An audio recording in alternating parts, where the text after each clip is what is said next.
என் பேர் ராஜாத்தி. இஸ்லாமியில் இன்ஷா அல்லான்னு ஒரு வார்த்தை சொல்கிறீங்க, எல்லாத்துக்குமே சொல்கிறீங்க. அது நல்ல விஷயத்துக்கு சரி, கெட்ட விஷயத்துக்கு சரி. அதுக்கான அர்த்தம் என்னன்னு நான் தெரிஞ்சுக்க ஆசைப்பட்றேன். சரி, ராஜாத்தி அவர்கள் சிறந்த ஒரு கேள்வியை கேட்குறாங்க. இன்ஷா அல்லா அப்படின்னு சொல்லி நீங்கள் சொல்கிறீங்களே, அதனுடைய அர்த்தம் என்ன அப்படின்னு கேட்குறாங்க. அதாவது இன்னைக்கு முஸ்லீம்களாக இருந்தோம்னு சொன்னால், எந்த ஒரு விஷயத்தை நாங்கள் சொல்கிறதா இருந்தாலும் அந்த இன்ஷா அல்லா அப்படிங்கிறத ஒரு வார்த்தையை நாங்கள் சொல்லிக்கிடுவோம். இன்ஷா அல்லான்னு சொன்னால் இறைவன் நாடினால் அப்படிங்கிறது அதனுடைய அர்த்தம். இறைவன் நாடினால் அப்படிங்கிறதுக்கு என்ன அர்த்தம், ஏன் அப்படி சொல்கிறோம்னா, இப்போ நான் ஒரு ஆள்கிட்ட கடன் வாங்குகிறேன், ஒரு 1 லட்ச ரூபா கடன் வாங்குகிறேன். அவர்கிட்ட கண்டிப்பாக நாளைக்கு நான் தந்துடுவேங்க, 100க்கு 100 உங்களுக்கு 1 லட்சத்தை தந்துடுவேன் அப்படி நான் சொன்னேன்னு வைங்க. அப்படி சொல்வது என்பது எங்கள் நம்பிக்கைப்படி சரி கிடையாது. ஏன்னு கேட்டால், நாளைக்கு நான் உயிரோடு இருப்பேங்கிறதுக்கு ஏதாவது ஆதாரம் இருக்கிறதா? அதை எப்படி சொல்லணும்னு கேட்டால், இறைவன் நாடினால், இன்ஷா அல்லா, இறைவன் நாடினால் நாளைக்கு நான் உங்களுக்கு 1 லட்சத்தை தந்துடுவேன், இறைவன் நாடினால் நான் உங்களுக்கு 50,000 தந்துடுவேன், இறைவன் நாடினால் நாளைக்கு நான் புரோகிராம் வருவேன். உதாரணத்துக்கு இந்த புரோகிராம், இந்த இஸ்லாம் ஒரு இனிய மார்க்கம், இது எத்தனாம் தேதி நடக்குது? இப்போ 10ஆம் தேதி நடக்கிறது. இந்த நிகழ்ச்சி ஏற்கனவே எப்போ அறிவிப்பு செஞ்சாங்கன்னு கேட்டால், ஒரு 10-15 நாளைக்கு முன்னாடி அறிவிப்பு செஞ்சாங்க. நாங்கள் பேனரில் பொதுவாக என்ன செய்வோம்னா, இறைவன் நாடினால் இஸ்லாம் ஒரு இனிய மார்க்கம் இத்தனாம் தேதி நடைபெறும், இதில் போட்டிருக்கா இறைவன் நாடினால் போடுவோம், இறைவன் நாடினால் அப்படின்னு சொல்லி போடுவோம். இப்போ இந்த நிகழ்ச்சிங்கிறது இன்னைக்கு உள்ள நிகழ்ச்சி இல்லை, ஏற்கனவே ஒரு 10 நாளைக்கு முன்னாடி உள்ள நிகழ்ச்சி. இப்போ அந்த இறைவன் நாடினால் அந்த வாசகம் போட்டிருந்தோன்னு வைங்க, என்ன அர்த்தம் வருது? இறைவன் நாடினால் நவம்பர் 10ஆம் தேதிங்கிற ஒரு நிகழ்ச்சியை நாங்கள் சொல்லியிருப்போம். நவம்பர் நிகழ்ச்சி நடக்கலை, உதாரணத்துக்கு இறைவன் நாடலை. இப்போ இறைவன் எப்போது நாடி இருக்கிறார்? இப்போது நாடி இருக்கிறார். அப்போ என்னன்னு கேட்டால், எல்லா விஷயத்தையும் மனுஷன் நினைச்சாலாம் முடியாது. நான் நினைச்சா அதை செஞ்சிருவேன், இதை செஞ்சிருவேன், நீ நினைச்சா எதையுமே செய்ய முடியாது. இறைவன் நாட வேண்டும். நம்ம நினைக்கலாம், நாளைக்கு என் மகளுக்கு கல்யாணம் அப்படி நம்ம சொல்லுவோம். அப்படி நாங்கள் சொல்லக்கூடாது. நாங்கள் எப்படி சொல்லணும்? இன்ஷா அல்லா நாளைக்கு என் பிள்ளைக்கு கல்யாணம், எல்லாரும் வந்துருங்க. நான் சொன்னா நடந்துருமா? என் பிள்ளைக்கு நாளைக்கு கல்யாணம்னா நடந்துருமா? அது எப்படி நடக்காம இருக்கும்? மண்டபம் முடிச்சாச்சு, அட்வான்ஸ் கொடுத்தாச்சு, அழைப்புதல் கொடுத்தாச்சு, எல்லாத்தையும் கூப்பிட்டாச்சு, இதுதான் கணவன் மனைவி பேசியாச்சு, நாளைக்கு நடந்தே தீரும்ல அப்படி சொல்ல முடியுமா உங்களால? சொல்ல முடியாது. ஏன்னு கேட்டா, இறைவன் நாடினால், இறைவன் நாடணும். அப்படி எல்லா விஷயத்துக்கும் சொல்லி நாங்கள் பழகிறதுனால எந்த ஒரு விஷயத்தையும் ஒரு சைக்காலஜி, மன ரீதியாக இறைவன் நாடாமல் எந்த காரியமும் நடக்காது. நாம தான் ஒரு விஷயத்தை செய்யறங்கிற அந்த பெருமை இருக்கு பாருங்க, அந்த பெருமை நமக்கு வரக்கூடாதுங்கிற ஒரு நிலையும் இருக்கிறது. எதா இருந்தாலும் சரி, எந்த ஒரு நல்ல காரியம், கெட்ட காரியம், ஒரு பயணம், இப்போ நம்ம சொல்லுவோம், நாளைக்கு 17ஆம் தேதி கண்டிப்பா திருநெல்வேலிக்கு நான் வந்துடுறேங்க. ஏங்க கண்டிப்பா வந்துடுவீங்களா? கண்டிப்பா வந்துடுறேங்க. வந்துடுவீங்கல்ல? வந்துடுறேங்க. எல்லா ஏற்பாடும் பண்ணி வச்சாச்சு. 17ஆம் தேதி ஆளை காணோம், எங்க போனாரு? வர்ற வழியில விபத்து. அப்ப எப்படி சொல்லணும்?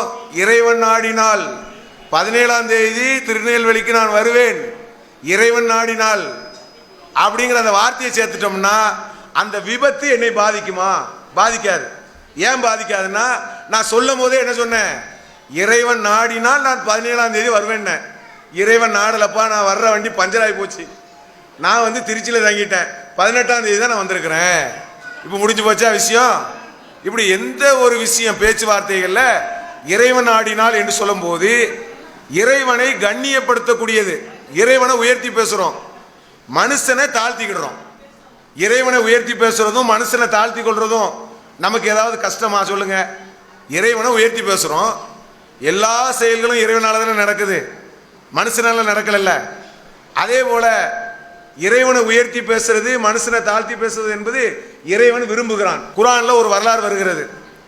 ஒரு ஆளுக்கு நல்ல தோட்டம், தோட்டம்னா தோட்டம், நல்ல பேரிச்ச பழங்கள், திராட்சை பழங்கள், கடுமையான விளைச்சல். விளைச்சல்னா விளைச்சல், அப்படி விளைச்சல். உடனே அவர் சொல்லிட்டு போற 2 நண்பர்கள் பேசிக்கிறாங்க. அதுல ஒரு நண்பர் சொல்றாரு, நாளைக்கு போய் எல்லாத்தையும் அறுவடை செஞ்சிருவோம்ல, எல்லாம் பாரு நான் எவ்வளோ பெரிய ஆளு, என்ன மாதிரி விளைச்சல் பாரு என் தோட்டத்தில் அப்படின்னு சொல்லிக்கிட்டு போறாரு. அவர் என்ன சொல்லலைன்னா இறைவன் நாடினால் அப்படிங்கிற வார்த்தையை அவர் சொல்லலை. ஏன்னா அவருக்கு அதில் நம்பிக்கை இல்லை. இறைவன் நாடினால் தான் ஒரு விஷயம் நடக்குங்கிற விஷயத்தில் அவருக்கு நம்பிக்கை இல்லை. அதனால அவர் அந்த வார்த்தையை சொல்லலை. தோட்டத்தை போய் பார்த்தீங்கன்னா ஒன்றுமே இல்லை. எல்லாம் என்ன செஞ்சிடுச்சு, ஒரு புயலால் நாசமாக போயிடுச்சு. பார்த்தீங்கன்னா வெறும் தோட்டமாக இருக்குது. அவர் நினைக்கிறாரு இது நம்ம தோட்டம் தானா, நேற்று நிறையா இருந்துச்சு இன்னைக்கு ஒன்றையும் காணுமே. அதே இறைவன் நாடினால் அப்படின்னு அந்த வார்த்தையை சொல்லியிருந்தா அந்த இழப்பை அவர் தாங்கியிருப்பார்ல. அந்த உளவியல் சைக்காலஜி வருமா இல்லையா? இப்போ நீங்கள் கூட பார்க்கலாம், நம்ம இந்த திருவாரூர் மாவட்டத்தில் மன்னார்குடி பகுதியில் நிறைய விவசாய தோட்டங்கள் இருக்கிறது. வாழை மரம்லாம் இருக்கும், அல்லது நெற்கதிர்கள் இருக்கும். நல்ல கடுமையான விளைச்சலை அறுவடை செஞ்சிடலான்னு விவசாயி நினச்சிட்டு இருப்பாரு. திடீர்னு பார்த்தீங்கன்னா கஜா புயல் வஜா புயல்னு ஏதாவது ஒரு புயல் வந்திருக்கிறது. வந்தால் என்ன ஆயிடுது, மறுநாள் நிலைமை என்ன, வாழை மரங்கள் சாஞ்சிரும், கரும்பு தோட்டம் சாஞ்சிரும், நெல் அழிஞ்சு போயிடும். கடைசியில் பார்த்தீங்கன்னா இவர் ஒரு முட்டாக்கு போட்டு உட்காந்துருப்பார். என்னப்பா இதை நம்பி ஒரு 50 லட்ச ரூபா கடன் வாங்கிட்டாங்க, அப்படியே மன அழுத்தத்துக்கு உள்ளாயிருவார். இந்த விளைச்சலையெல்லாம் பார்க்கக்கூடிய நேரத்தில் இறைவன் நாடினால் இதை நாளைக்கு நான் அறுவடை செய்வேன் அப்படின்னு அவர் சொல்லுகிறாரு. சொல்லிட்டு போறாரு.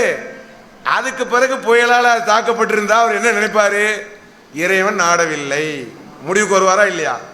இதைத்தான் உளவியல் ரீதியாக இன்ஷா அல்லாஹ் நீங்களே இப்போ புரோகிராம் ராஜாத்தி அவர்களை இஸ்லாம் ஒரு இனிய மார்க்கத்துக்கு முஸ்லிம்கள் அழைக்கிறார்கள். அவங்க இன்ஷா அல்லாஹ் இறைவன் நாடினால் நாளை நான் நிகழ்ச்சியில் கலந்து கொள்கிறேன் அப்படி நீங்கள் ஃபோனில் சொன்னீங்கன்னு வைங்க. ஒருவேளை நீங்கள் வராட்டா மறுநாள் ஃபோன் போட்டு ராஜாத்தி அம்மாட்ட நம்ம கேட்குறோம், ராஜாத்தி அம்மா நிகழ்ச்சிக்கு வரலையே, இன்ஷா அல்லாஹ் சொன்னா இல்லையா, இறைவன் நாடவில்லை அப்படின்னு அவங்களே ஒரு பதிலை சொல்லிடலாம். எனக்கு ஒரு வேலை ஆயிடுச்சு இப்படி சொல்லலாமா இல்லையா?